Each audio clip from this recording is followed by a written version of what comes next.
पितॄणां नाम द्वयानि च स्मरते सायं प्रातः नर सप्तजन्मकृतं पापस्मरणेन विनश्यति। ଯେଉଁ ସନ୍ତାନ ଭକ୍ତି ନିଷ୍ଠାର ସହିତ ପିତାମାତାଙ୍କ ନାମକୁ ସକାଳ ଓ ସନ୍ଧ୍ୟାରେ ସ୍ମରଣ କରେ ସେ ସପ୍ତ ଜନ୍ମ ପାପରୁ ମୁକ୍ତ ହୁଏ।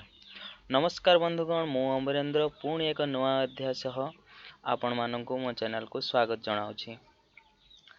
न च सारं शास्त्र मध्ये वेद न च सारं नदी मध्ये गंगा न च सारं ज्ञान मध्ये गीता न च सारं देवता मध्ये पितामाता। वेद ठारू बड़ी शास्त्र नाही, गंगा ठारू बड़ी नदी नाही, गीता ठारू बड़ी ज्ञान नाही, पितामाता ठारू बड़ देवता नाहांती। एणु संतान मानक पई पितामाता ही सर्वश्रेष्ठ। सर्वतीर्थमयी माता सर्वदेवमय पिता मातरं पितरं तस्मात् सर्वजत्नेन पूजयेत्।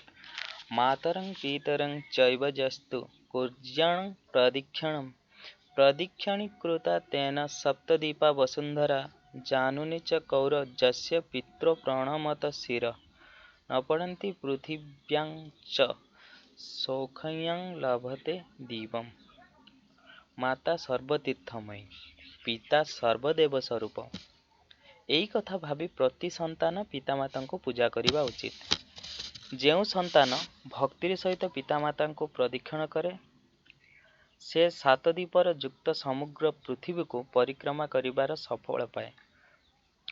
पितामाता को प्रणाम करने समय जार आंठू हाथ और मस्तिष्क भूमि को स्पर्श करे से अक्षय स्वर्ग सुख पाए।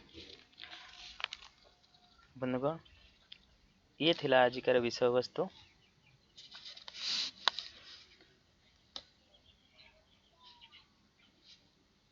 आशा करे मो विषय वस्तुटी आपण मानक बहुत भल लगी। माता पिता को केबे पछरे पकांतो नाही, तांकर हाथ धरी आपण चला शिखिचंती आ तांकर हाथ धरी जीवन शेष मुहूर्त पर्यंत चलने को चेष्टा करंतु, पछे से माने पाखरे रुहंतु अबा स्वर्ग प्राप्ति हुअंतु। हेले माता पिता का आशीर्वाद ठू बड़ी ए दुनिया रे आउ किछि भी नाही।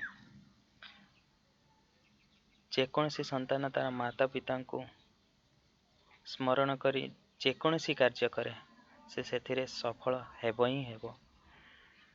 बंधुगण, आज पई एतिकी। पुणी थरे एक नुआ और सुंदर वीडियो सहित आपणक सहित मु जोड़ी हेबी। धन्यवाद।